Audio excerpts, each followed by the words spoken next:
In June 2002, Marcel Geelen, Monteith and Geoff Butcher journeyed from Australia to Baffin Island, a remote region of the Arctic, to explore and climb some of the world's largest cliffs.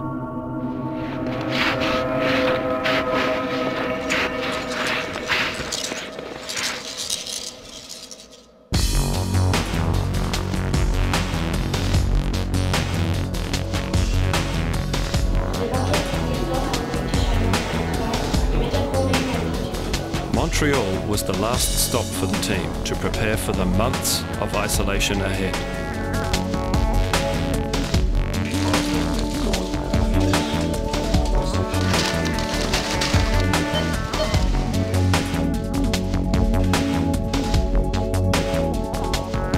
"300 chocolate bars were only a small portion of the hundreds of kilograms of provisions required for an expedition of this size.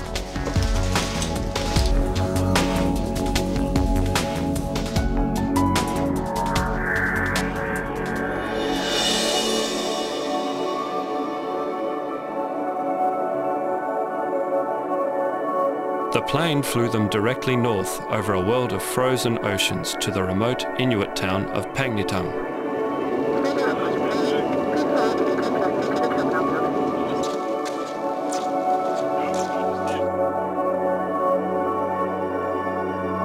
The harbour of the town was frozen, so 2 skidoos were organised to transport the team up the fjord.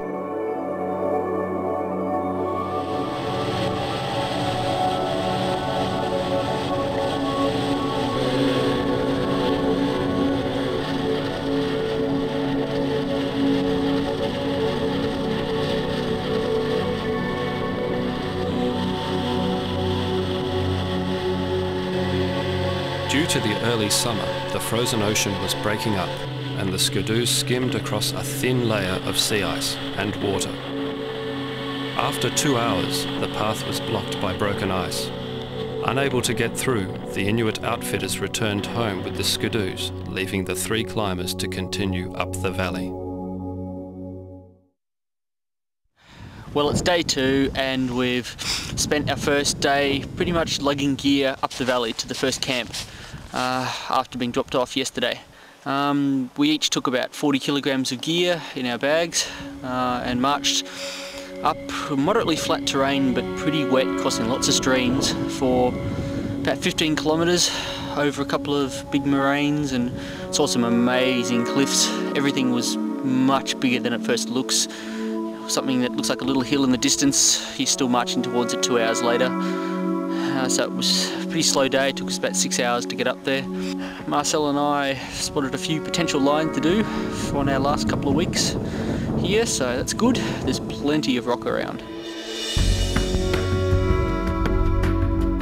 The first major objective was to get the food and equipment to Mt Asgard's Basecamp, a 40-kilometre journey by foot. A week was spent ferrying all the provisions up the valley, with food dumps being left for the return journey. 24-hour sunlight made it difficult to gauge time. Without daylight as a limiting factor, the team had to be careful not to exhaust themselves. Today we took a load from Windy Lake up to Mount Thor, so the entire day was pretty much overshadowed by the view of the gigantic 1.2k high wall of Mount Thor that was on our right side the entire way up. We could see it peeking through above some other smaller mountains in the morning, but as soon as we got over this rocky ridge, it just stood out from a mile away. It's pretty much completely blank. Not quite sure where the actual routes go up it. There's definitely no obvious dihedrals or crack systems or anything. It's pretty much completely blank. It's pretty darn impressive, but the weird thing with it is that because it doesn't have trees or anything at the bottom, you still don't have any idea really how big it is. So I'm sort of waiting for a large bit of rock to fall off or something, just to see what it's like. Well, Geoff and I just come back from taking a load up to Summit Lake.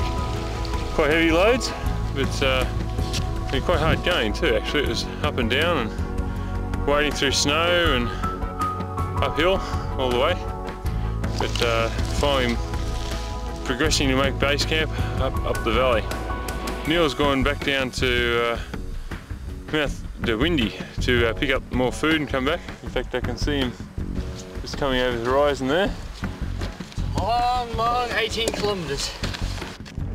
The team arrived at Basecamp with an uneasy feeling about the upcoming climb of Mt Asgard.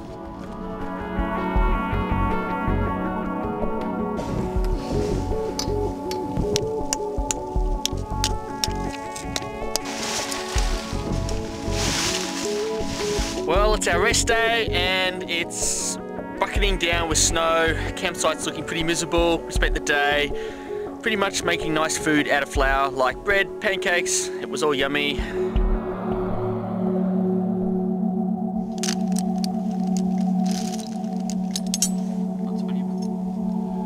Perhaps we've arrived a bit early in the season to climb Asgard. It sort of only hit us today when we started.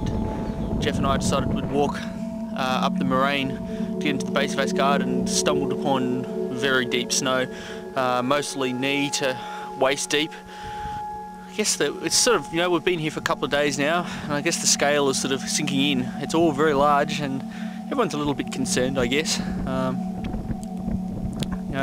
These mountains aren't small, and when they're covered in waist deep snow, they're going to be pretty hard to climb.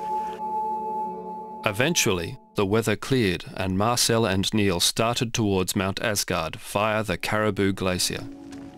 Jeff wanted no part in the deep snow, so chose to stay behind and ferry more gear up to the new camp below Mount Thor.